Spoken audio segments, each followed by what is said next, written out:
You don't achieve worthwhile goals quickly or easily. They take time. They take struggle.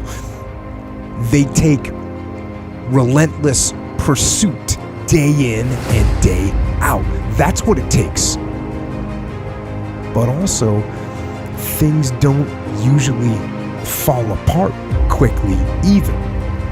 At least at first, it's a slow process. A little slip here, a little setback over there, a little wearing down of discipline and will over time. So that's the thing. Success and failure are generally slow processes, either slowly building things up or gradually tearing them down.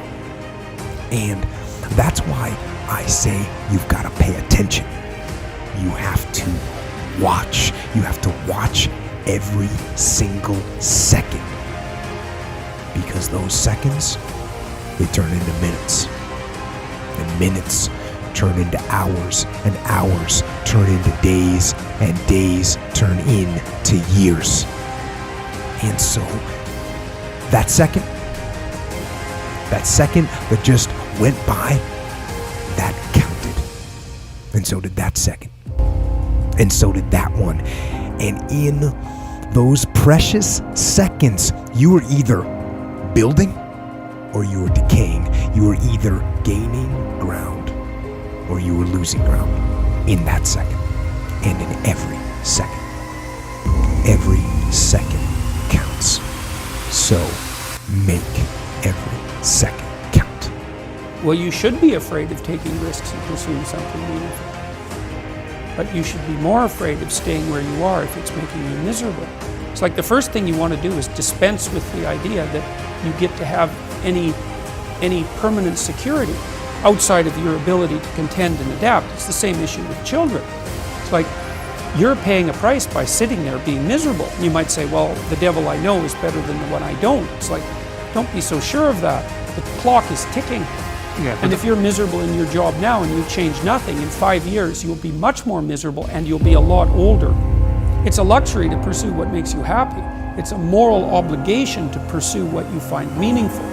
And that doesn't mean it's easy.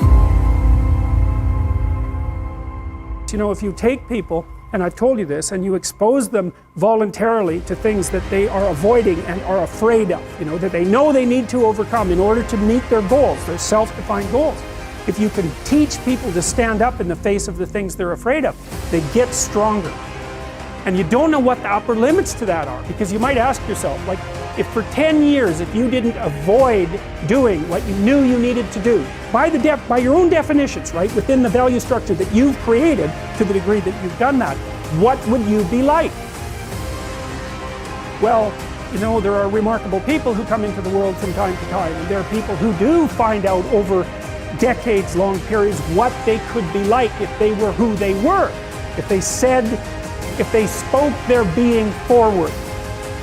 And they get stronger and stronger and stronger, and we don't know the limits to that. We do not know the limits to that. I wish I had not waited 14 years. Somebody said if you want to lose something, lose money. You can get that back. 8 out of 10 millionaires have been financially bankrupt. Walt Disney filed bankruptcy 7 times and had 2 nervous breakdowns. But don't lose time. There were 14 years I sat on the sideline.